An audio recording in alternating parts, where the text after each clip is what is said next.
Good morning, Brew Daily show. I'm Neal Freyman. And I'm Toby Howell. Today, Ring's Super Bowl ad sparks fears of mass surveillance. Then the jobs market appears to have roared back to life. It's Thursday, February 12th. Let's ride.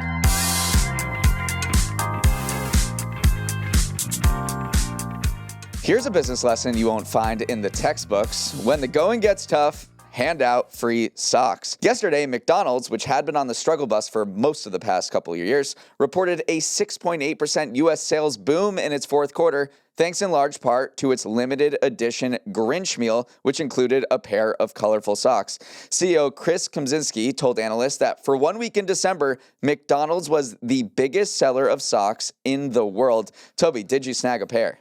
I didn't, but the scale of McDonald's is unfathomable. During the first few days of the campaign, they sold about 50 million pairs. 50 million pairs of socks. This is a burger company. Also, I found some more McDonald's fun facts courtesy of Harris on X, who works for the market research firm Quarter. McDonald's serves 70 million customers every day, and 80% of the population visits at least once a year in their largest markets. 17 different individual menu items all generate over $1 billion annually. So McNuggets, French fries, those are billion-dollar items, and they have 17 of them. And finally, in Austria, which has a population of 9 million, about 2 million are loyalty members, which means 22% of the entire country want their rewards points and their Grinch socks. It's not like the cuisine in Austria is much of a competitor to McDonald's. Sorry, I'm throwing shade. Okay, and now a word from our sponsor, Flav City. Toby, are you trying to get stronger this year? Yes, me and my fiance are really dedicated. Every morning she tells me a mean truth about myself, and I do my best not to cry. Does that work? No. Well, to get physically stronger, you could always try Flav City's all-in-one protein smoothies. They come in all sorts of flavors like peppermint shamrock, banana bread, brownie batter, and more. Okay, sure. Next, you're going to tell me that they have 25 grams of protein, real ingredients, 10 grams of collagen, and don't taste like chalk.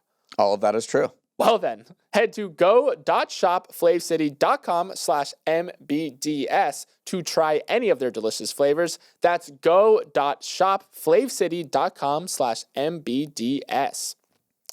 Just when you thought the labor market was more frozen than your significant other's feet as soon as you climb into bed, your calves did their job and brought it roaring back to life. According to the delayed January jobs report, the U.S. economy added 130,000 jobs last month, almost double what economists were expecting, while unemployment ticked down to 4.3%. It's the strongest hiring month we've seen since late 2024, but there's a couple of catches. A lot of those jobs, 82,000 of them, were concentrated in healthcare, the most jobs added in a month in that sector since 2020. While healthcare has been putting the team on its back of late, it did have some help with construction pitching in 33,000 jobs and manufacturing eking out 5,000, its first gain in more than a year. The second catch is that these monthly reports have a habit of overstating actual jobs growth. Since this is a new year, the government went through their annual benchmarking process where they go through previous employment numbers and adjust them using more granular data, and found that the U.S. economy added just 181,000 jobs in 2025 versus the 584,000 previously estimated. On a monthly basis, that means just 15,000 jobs were added instead of 50,000, making 2025 the worst year of employment gains outside of a recession in more than 2 decades. So, 2 takeaways. While the labor market appears to have gotten out of the gate fast, and dang, last year was even bleaker than we thought. Yeah, I'll focus on the positive. Great way to start the year, like marching down the field and scoring a touchdown on your opening drive, because not just the top line numbers were good. There were other nuggets sprinkled throughout this report that you could really hang your hat on. It was the biggest drop in people working part-time because they couldn't find a full-time job since June 2022. More workers left their jobs. This has been something that we talked about earlier this week, that the labor market was frozen over because people weren't just leaving their job. If they do leave their job more, then that shows they have confidence to find a new one. So another good sign. There was a notable drop in the number of people out of work for at least 27 weeks, so that long-term unemployment is shrinking. Average hourly earnings rose a solid 0.4% from December. That was higher than expectations. And also manufacturing had its first monthly gain in employment in more than a year. So a lot of dots out there that if you connect them paints a pretty rosy picture of the labor market as we start off 2026. But I did see the reaction to this report from a lot of people on social media saying like, oh, they're just going to revise it. Why do they even put these numbers out if they're going to revise them? So why is the data feel like it's so messed up because we had this massive monthly or yearly revision, the highest negative revision on record since 1979. And there's a variety of factors of why sometimes the data misses the mark. There's been declining survey responses. Remember, these monthly BLS reports are surveys where they go talk to business owners and ask for the response. If they don't have responses and they're not getting good data. Sometimes big revisions happens too when the economy is quickly shifting. Right now we've seen AI disrupt a lot of industries, so sometimes it's just a little hard to react in real time to these things. And so it's not misleading, it's not deliberately misleading, but it's just difficult to figure out new and closed businesses. You can misestimate jobs, you can misestimate the amount of foreign-born workers in the United States. All of these things go into the fact that it's an imperfect number we get every month. Then you cross-reference it with better data and you get these big revisions. Yeah, and another slightly concerning trend is just how much healthcare has propped up the labor market. 82,000 positions out of 130,000. And you didn't even mention that 42,000 other positions came from the social assistance sector, which is very adjacent to healthcare. That's jobs like home health aides, residential care workers. Without healthcare, without social assistance, jobs growth would be negative for the past bunch of months. So if you are looking for some warning signs, for some alarm bells in these reports recently, besides the revisions, it would be just how outsized the growth has been in healthcare compared to the rest of the economy. Obviously, it's risky to have such heavy reliance on one industry, but the counterpoint to that is healthcare is not the worst industry to rely on because the jobs are usually pretty geographically dispersed. It's not just concentrated in Silicon Valley or something like that. It's stable across economic cycles. Like, people usually always need healthcare, and so if you were to rely on one industry, you might as well have it be a robust one. And it's just less volatile than something like manufacturing or construction that kind of goes through ebbs and flows. So yes, there's risks when you have just immense concentration in one industry, but if we had to pick one, healthcare would be it. Okay, we've reached the point in our jobs report story where you have to say, so what does this mean for the Fed? Because that is obligatory. Well, it means that we're probably not going to see any interest rate cuts anytime soon. If the labor market is coming back, then the Fed is in this wait and see era where it needs to see a very strong deterioration in the labor market for the central bankers to cut rates even more. It looks like the job market is rebounding, as Jerome Powell said a few months ago. So yeah, don't expect a rate cut anytime soon. Moving on, no one wants to feel like they're being watched, but sometimes the digital eyes doing the watching come in handy. On Tuesday, the FBI revealed footage of a masked man on the doorstep of the still missing Nancy Guthrie, mother of Today's Show co-anchor Savannah Guthrie. The man was caught on Guthrie's Nest camera, but the footage was thought to be lost until engineers at Google, which owns Nest, were able to recover it. Guthrie's Nest was disconnected the night she disappeared, and the subscription only saves around 3 hours of video history before being deleted, and yet footage earmarked for deletion was ultimately recoverable. While it's been an asset in the case, that set off red flags for privacy advocates. Similar backlash has followed Amazon Ring's Super Bowl ad, which showed cameras surveilling neighborhoods to locate a lost dog. From there, it wasn't hard for people to extrapolate that, hey, couldn't you use this dog-finding AI technology to also track humans? This definitely isn't about dogs, it's about mass surveillance, Senator Ed Markey, a critic of Ring's coziness with law enforcement, posted on X. Another quote tweet said, "This is how Batman found the Joker in The Dark Knight, and I don't like it." A Ring spokesperson told The Verge that the dog finding feature can't currently detect human biometrics, but another new Ring feature called Familiar Faces can. So Neal, two separate instances of camera products being used ostensibly for good, but with dystopian undertones. Okay, so here's how Search Party works. This is the feature that was shown in the Ring ad on Super Bowl that everyone's talking about. You lose your dog in your neighborhood. You actually notify the Ring app that you lost your dog. That pings all of the Ring cameras in your neighborhood, and what they do is search their archival footage using AI, of course, to see if the dog walked in front of this camera. If a homeowner's camera does indicate that the dog was found at this particular area. It pings the owner of that particular camera, and they have the option whether to share that with, in multiple different ways, share that with the dog's owner. So that is the search party feature. Yes, of course, a lot of people were saying, okay, that's great that the dog was found, but you could easily extrapolate that to go on a hunt for little Toby who got lost. Yeah, I mean, a lot of people were responding to the ad saying this is a very smart way to gaslight people into accepting mass surveillance into their life. But the ad was pretty well received by a lot of people. Ring actually had the second most liked ad during the Super Bowl, according to iSpot Data, which is a market research firm. They also earned the highest purchase intent score in the top 10 most liked ads. So a lot of people weren't thinking about the fact that this could be turned into a mass surveillance tool of humans. They were probably just thinking, wow, this is a great way to locate my lost dog. And that led to a very positive reception of the ad. And then as for the Nest situation in Arizona, Google does, what was surprising to many people is that allegedly Guthrie's subscription had lapsed to Nest, and yet it was still recording footage. Well, in its, in the fine print that you sign when you sign up for Nest, Google does say that it could potentially record 3 hours of what's known as event-based video history that it doesn't store on the device itself. It sends to its data centers all around the globe, and perhaps this is why it took many days for Google's engineers to go search far and wide in these extensive databases for the footage that eventually found this masked person. Yeah, a good analogy to wrap your head around this is that when you send an email to trash, when you delete it, that is still on servers somewhere. There's still retention policies for these tech companies, especially a company as large as Google. This data leaves a trail across many data centers, across many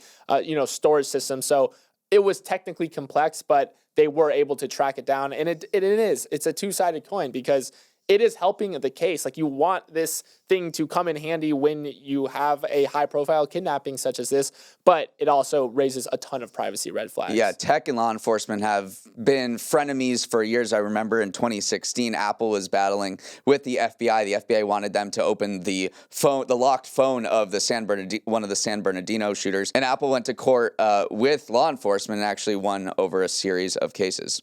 Moving on across the world, countries are sounding the alarm about falling population numbers. Not Switzerland. In fact, just the opposite. The European country will hold a vote this summer on whether to cap the population at 10 million. Yesterday, the government announced that a vote on the population ceiling will take place June 14th after supporters gained enough signatures to put it on the ballot. Those supporters are led by the People's Party, a right-wing group that has long advocated for anti-immigration policies. They argue Switzerland has gone over its cross-country skis when it comes to welcoming outsiders, leading to unsustainable pressures on infrastructure and the cost of living. Over the past decade, the Swiss population has grown about 5 times faster than the European Union, fueled by foreign workers arriving for quality, high-paying jobs. Now, according to Bloomberg, more than 1/4 of the people living in the country aren't Swiss citizens. Opponents of the cap, which include the Swiss business community, say it will lead to widespread labor shortages for Switzerland's economic engines, pharma, banking, watches, and Kit Kats, aka Nestle. Plus, it'll likely violate existing free movement agreements Switzerland has with the EU, risking trade to the country's largest export market. As the campaigning starts, the vote looks like it'll be close. In a recent poll, 48% said they were supportive of the population cap, showing how there's serious frustration about the way things are going. There's a lot of risks to adopting this strategy because in general, you do not want a shrinking population. If you look over to Asia, you look at Japan, you look at Korea, they are doing everything in their power to try to get people to have babies first and foremost because they've had a declining population for a long time, because you are risking lower economic growth. You need people to drive the economic engines. You need young people so you don't have an aging society kind of weighing on those young people. You risk this trade disruption if you do pull out from kind of the EU agreements. You just risk export competitiveness as well. This is not an insular economy. Switzerland is not just, making chocolate. They are very ingrained in the wider global economy. Now, there are proponents that say there's counterbalancing effects that do make this a wise strategy to pursue, because if there's less people, maybe housing rents will become more affordable. Maybe there's less strain on just infrastructure in general. There will be lower public welfare costs if there's less people to take care of. And then there's an environmental aspect as well. So you see both sides of the argument here, but in general, you don't necessarily want to restrict population growth. Yeah, Yeah, I mean, there has been stagnating economic growth. GDP per capita in Switzerland has not grown in the last 3 years. Real wages have declined. So the people who are from Switzerland are saying, well, I'm not doing so well. And they're seeing it's not just scapegoating, poor immigrants from other countries. It's scapegoating wealthy foreign workers coming in, working at these banking and pharma jobs, and ostensibly driving up housing prices and raising the cost of living overall. But then the business community is saying, look, if we're not going to invest in Switzerland because we can't find the workers. If you cap the population, right now the population's at 9.1 million, so there's not that much room for growth. So if you cap it at 10 million, Roche is a big pharma company. It employs 15,000 people from 100 nationalities in Switzerland alone. And then you look at some of those blue chip companies that come out of Switzerland.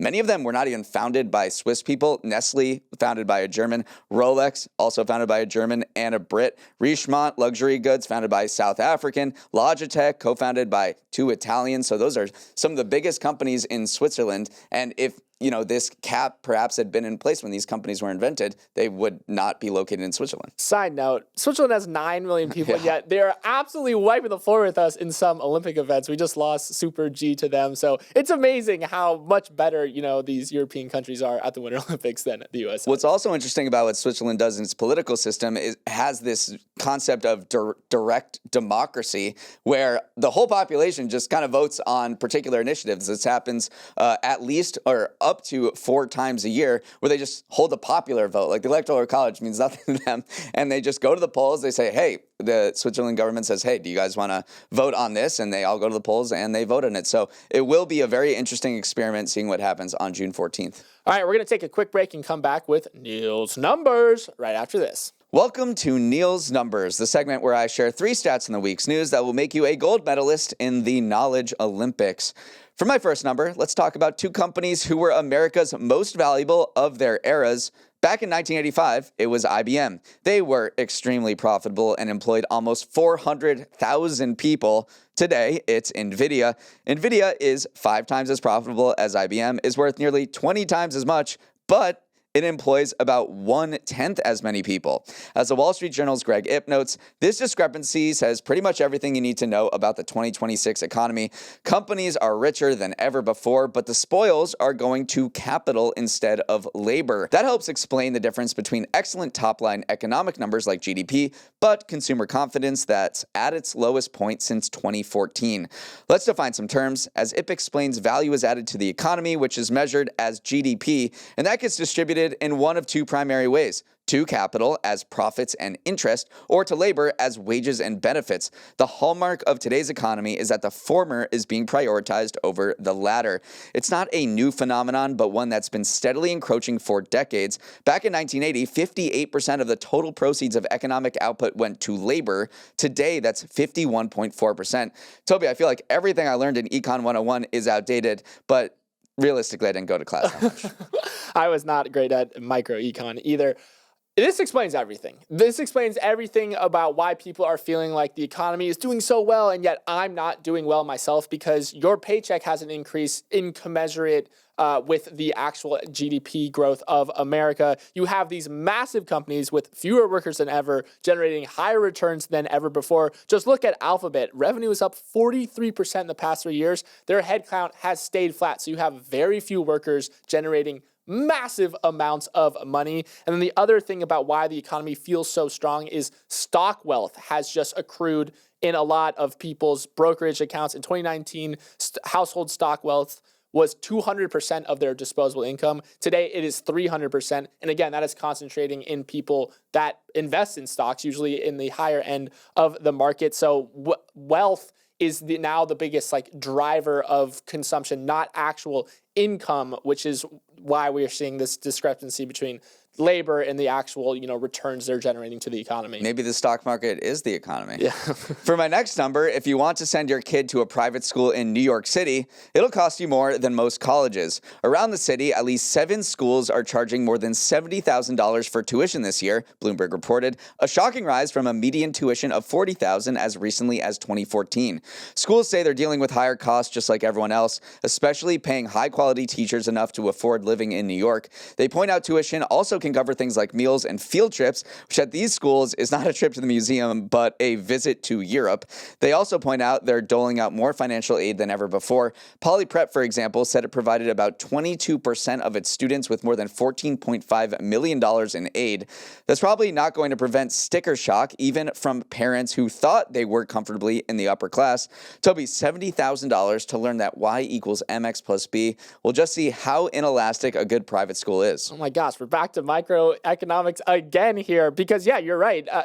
These prices are highly inelastic. Demand for education does not drop when prices increase because it's seen as a necessity. It's seen as very high value, and there's not really something that you can substitute education with. So that means it's an inelastic good. Why are parents paying these astronomical prices? It's because the public school system in New York is under a lot of pressure right now. They actually lost 22,000 students last year. More than 1 in 3 students were chronically absent in 2024, and more than 40% of students are below proficiency in reading and math. So that is why you're seeing more people trying to crowd into the private system because they think it's a better education for their child. For my final number, appropriate ahead of Valentine's Day, a matchmaking platform is consuming Stanford University. According to the Wall Street Journal, of the 7,500 undergrads at Stanford, more than 5,000 have used Date Drop, a site that aims to pair up singles fed up with the swipe and grind.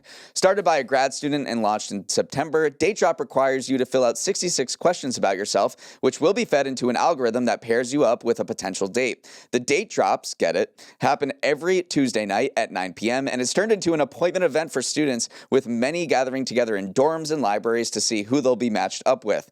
Students told the Journal that Date Drop has been so popular because Stanford undergrads are socially awkward and simply having a normal conversation is tough, let alone a romantic one. At the same time, they despise dating apps. Date Drop works because it spares you from making the first move in real life, but also gives you a match that doesn't require endless scrolling. Do you like this idea? Like, would you want to have a 99% compatibility score? I feel like that sets up so much pressure for the first date. It's like this algorithm has said we are meant to be together. Do you think this would be good? I think perhaps for the first few times you would have, high expectations, but as it keeps going and maybe those dates initially fail, that the expectations get lowered and you're like, okay, now I'm just talking to somebody interesting. I think the smartest part about this Date Drop, this version of Date Drop, because we have seen it at other colleges, is the fact that they drop at the same time. It's very like HQ trivia. Mm-hmm. It's very ritualistic where everyone can be together. So I think that is part of the reason why it's so viral and so sticky on this campus. It's because you have these just shared moments of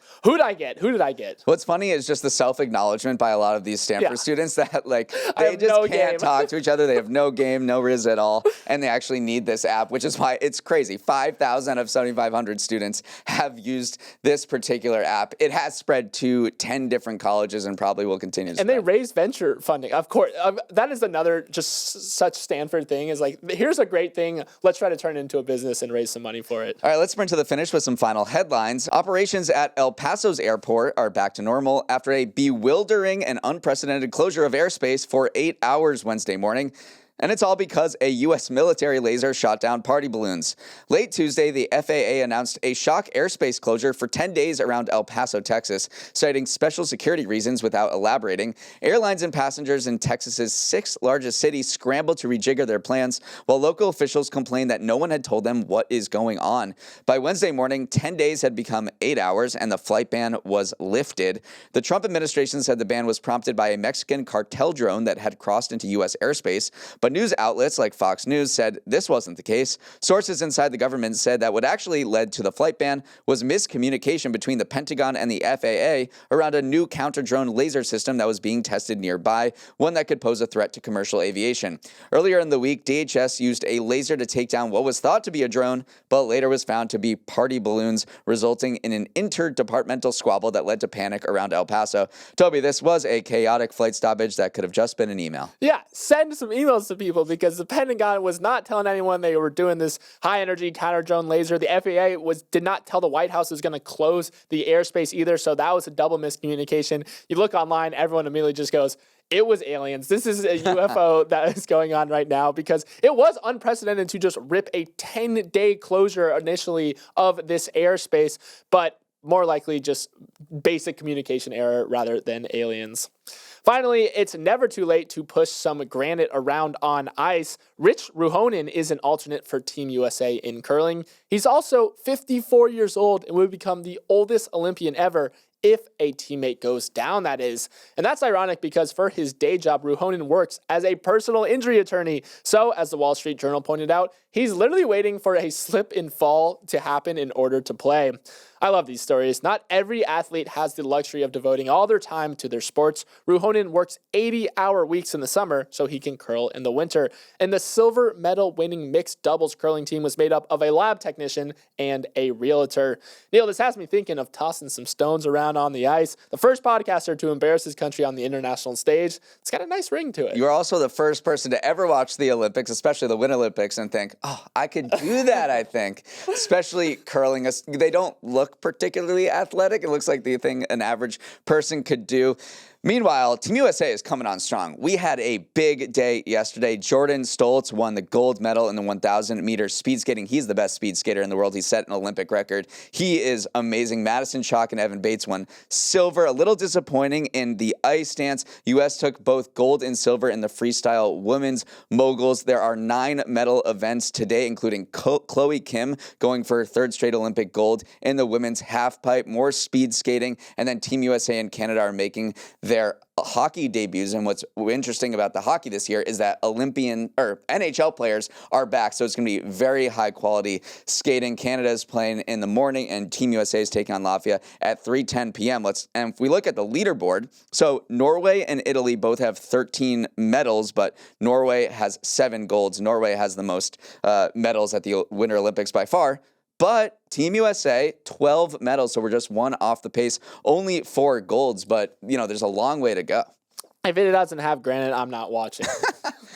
I'm curling pilled. All right, well, yeah, we got some big curling games today, too, with the team events. All right, that is all the time we have. Thanks so much for starting your morning with us, and have a wonderful Thursday. Before we go, we need your help. We'd love to learn more about what matters most to you about this podcast. What aspects speak to you, what doesn't, and what kind of content you'd want more of. Which brings me to the ask. Please fill out our survey, which you can find in the podcast description. Once you do, you'll be entered into a raffle to win a $500 Amex gift card, which you can use to buy anything you want. Once again, you can find the survey in the podcast description. Thank you so much. If you want to otherwise get in touch, send an email to morningbrew@morningbrew.com or DM us on Instagram at MBDailyShow. Let's roll the credits. Emily Milliron is our executive producer. Raymond Liu is our producer. Our associate producers are Olivia Graham and Olivia Lake. Hair and Makeup is waiting patiently for their date drop. Devin Emery is our president, and our show is a production of Morning Brew. Great show today, Neal. Let's run it back tomorrow.